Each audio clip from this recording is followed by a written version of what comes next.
नमस्कार दोस्तों, कैसे हैं आप लोग। आपका हमारे यूट्यूब चैनल पे स्वागत है। पोखरण परमाणु परीक्षण, भारत का वो गुप्त मिशन जिसने दुनिया हिला दी, वो सुबह जिसने इतिहास बदल दिया। 11 मई 1998, राजस्थान का तपता रेगिस्तान, पोखरण की रेत, शांति बहुत शांत, दूर दूर तक फैला वीरान इलाका, जहां आम आदमी तो क्या सरकारी अफसर भी बिना इजाजत नहीं जा सकते थे। और तभी दोपहर 3:45 पर धरती कांपी, आसमान कांप उठा और दुनिया समझ गई भारत ने कुछ बहुत बड़ा कर दिया है। लेकिन सवाल ये है, भारत ने ये परमाणु परीक्षण कब, कहाँ, कैसा, इतनी गोपनीयता से कैसे किया? कौन लोग थे इसके पीछे? दुनिया ने क्या प्रतिक्रिया दी? यहीं से शुरू होती है पोखरण परमाणु परीक्षण की पूरी कहानी। अब बात करें कि पोखरण कहाँ है और इसे क्यों चुना गया। पोखरण जैसलमेर में जिले में स्थित एक छोटा सा कस्बा है। इसे चुने जाने के कारण है, चारों ओर रेगिस्तान, जनसंख्या बहुत कम, जमीन कठोर और सूखी। पहले ये सैन्य परीक्षण क्षेत्र की यही वजह है कि भारत ने 1960 के दशक में ही पोखरण को न्यूक्लियर टेस्ट साइट बनाया। भारत का पहला परमाणु परीक्षण सन 1974 में यहीं पड़ा। अक्सर लोग भूल जाते हैं कि 1998 पहला टेस्ट नहीं था। 18 मई 1974 भारत ने पहला परमाणु परीक्षण किया था। नाम था स्माइलिंग बुद्धा। प्रधानमंत्री इंदिरा गांधी, साइंटिस्ट डॉक्टर होमी भाभा का विजन, हालांकि वे पहले ही गुजर चुके थे, लेकिन 1974 के बाद अंतर्राष्ट्रीय दबाव, प्रतिबंध, टेक्नोलॉजी पर रोक, भारत को मजबूरन खामोश रहना पड़ा। 1990 के दशक में क्या बदल गया? 1990 के दशक तक दुनिया बदल चुकी थी। चीन पहले से न्यूक्लियर पावर, पाकिस्तान चुपचाप परमाणु बम बना रहा था, अमेरिका ग्लोबल दबाव बना रहा था। भारत के सामने सवाल था, क्या हम सिर्फ नैतिक ताकत से सुरक्षित रह सकते हैं? है उत्तर था नहीं। फैसला किसने लिया? सन 1998 प्रधानमंत्री बने अटल बिहारी वाजपेयी। उन्होंने आते ही साफ कर दिया कि भारत अपनी सुरक्षा पर कोई समझौता नहीं करेगा। यहीं से हरी झंडी मिली पोखरण सेकेंड न्यूक्लियर टेस्ट को। मिशन की सबसे बड़ी चुनौती गोपनीयता, सबसे बड़ा डर था अमेरिकी सैटेलाइट। अमेरिका भारत के हर रेगिस्तानी मूवमेंट पर नजर रखे हुए था। ट्रक, मशीन, खुदाई सब देख सकता था। तो भारत ने क्या किया? मास्टर प्लान, खुदाई रात में, दिन में ऊंट और आम गतिविधियां। वैज्ञानिक आर्मी यूनिफॉर्म में उपकरणों को सामान्य सामान बताकर लाया गया।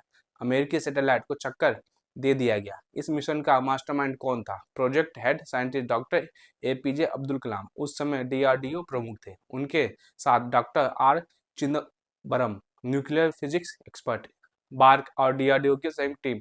यह सिर्फ वैज्ञानिकों का नहीं, सेना प्लस विज्ञान प्लस राजनीति का संयुक्त ऑपरेशन था। अब बात करें कि टीम में कितने लोग थे। सरकारी आंकड़े कभी पूरी संख्या नहीं बताते, लेकिन साइंटिफिक टीम 75 से 100 वैज्ञानिक, support engineer plus army 200 plus, total operational staff 300 से 400 से अधिक। इनमें से ज्यादातर लोगों को पूरी सच्चाई टेस्ट के बाद ही पता चली। कितने परमाणु परीक्षण हुए? 11 और 13 मई 1998।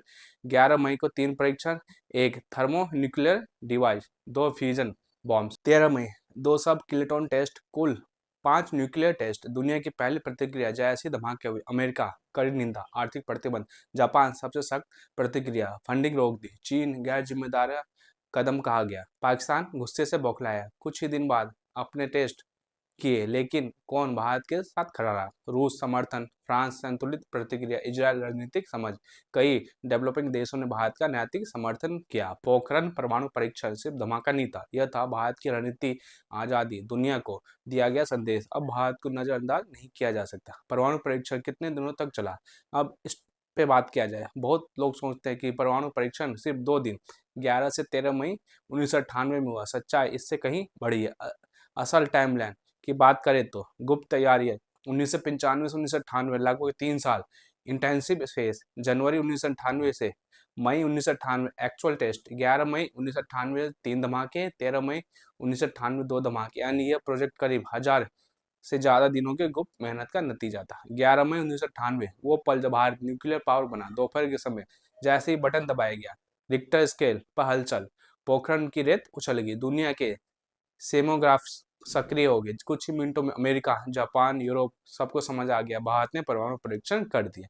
भारत का आधिकारिक ऐलान, थोड़ी देर बाद प्रधानमंत्री अटल बिहारी वाजपेयी सामने आए। उनके शब्द इतिहास बन गया, भारत अब एक घोषित परमाणु शक्ति है। इस वाक्य ने भारत की ग्लोबल इमेज बदल दी, दुनिया की डिप्लोमेसी हिला दी। अमेरिका की प्रतिक्रिया सबसे तीखी। अमेरिका सबसे ज्यादा नाराज था। क्यों? क्योंकि भारत ने एनपीटी यानी न्यूक्लियर नॉन प्रोफिरेशन भारत को रोकना चाहता था। अमेरिका ने क्या किया? Economic sanction, IMF and world bank पर दबाव, टेक्नोलॉजी ट्रांसफर रोका, संदेश साफ था, कीमत चुकानी पड़ेगी। जापान सबसे सख्त विरोध, जापान एकमात्र देश जो परमाणु बम झेल चुका था, उसकी प्रतिक्रिया सबसे कड़ी, भारत को दी जाने वाली फाइनेंशियल एड रोकी, डिप्लोमेटिक प्रेशर बढ़ाया गया, यह मानवता के खिलाफ है। चीन की बेचैन, चीन पहले से ही भारत को स्ट्रेटेजिक ड्राइवर मानता था। पोखरण के बाद चीन ने भारत को गैर जिम्मेदार कहा, पाकिस्तान को खुला नैतिक समर्थन दिया, लेकिन अंदर खाने चीन समझ चुका था कि भारत अब बराबरी की ताकत बन चुका है। पाकिस्तान की बौखलाहट, पोखरण के बाद पाकिस्तान में संसद में हंगामा, सेना पर दबाव, जनता में गुस्सा, पाकिस्तान के सामने सवाल था, अगर जवाब नहीं दिया तो कमजोर कहलाएंगे। नतीजा 28 मई 1998, पाकिस्तान ने भी परमाणु परीक्षण कर दिए। इन सब में कौन कौन भारत के साथ खड़ा रहा? सब देशों ने भारत का विरोध नहीं किया, भारत को मिला समर्थन, रूस खुला समर्थन, फ्रांस संतुलित रुख, इजराइल स्ट्रेटेजिक समझ, कई विकासशील देशों ने भारत के अधिकार को माना। धीरे धीरे दुनिया का रुख नरम होने लगा, प्रतिबंधों का भारत पर असर, शुरुआती में विदेशी निवेश घटा, डॉलर महंगा हुआ, टेक्नोलॉजी इंपोर्ट रुका, लेकिन भारत ने क्या किया?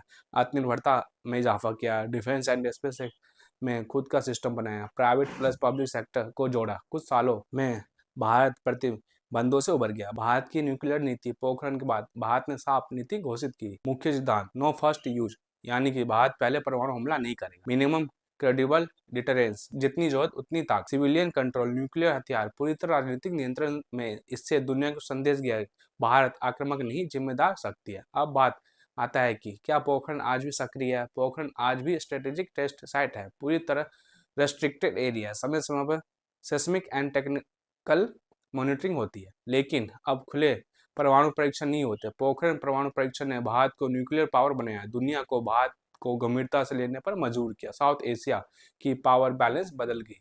अब यह सिर्फ धमाका नहीं था, यह रणनीति आजादी की घोषणा थी। 1998 के पोखरण परीक्षण के बाद दुनिया ने भारत को सिर्फ एक डेवलपिंग कंट्री नहीं बल्कि एक स्ट्रेटेजिक पावर के रूप में देखना शुरू किया। सबसे बड़ा बदलाव था, भारत अब दबाव में आने वाला देश नहीं रहा। आज भारत की परमाणु ताकत कितनी है? सरकारी आंकड़े गुप्त है, लेकिन अंतर्राष्ट्रीय रिपोर्ट्स के अनुसार भारत के पास अनुमानित 160 से 170 परमाणु हथियार है। जमीनी, हवा और समुद्र से हमला करने की क्षमता है। ट्राइड कैपेबिलिटी, यानी तीनों माध्यम से भारत की असली ताकत। भारत उन चुनिंदा देशों में है शामिल है जिनके पास पूर्ण न्यूक्लियर ट्राइड है, यानी लैंड बेस्ड, जमीन से अग्नि सीरीज मिसाइल, अग्नि 3, अग्नि 4, अग्नि 5, रेंज 3000 से 5000 प्लस किलोमीटर, चीन तक पहुंच की क्षमता। एयर बेस्ड, हवा से Mirage 2000, Sukhoi 30, MKI nuclear gravity bombs, air launched missile, flexible और तेज प्रतिक्रिया। सी बेस्ड, यानी समुद्र से INS Arihant class nuclear submarines, K-15, K-4 missiles सबसे सुरक्षित डिटरेंस, क्योंकि सबमरीन को ट्रैक करना मुश्किल है। अगर आपको ये आज का मेरा वीडियो अच्छा लगा हो तो प्लीज़ लाइक करें, कमेंट करें, शेयर करना ना भूलें। धन्यवाद।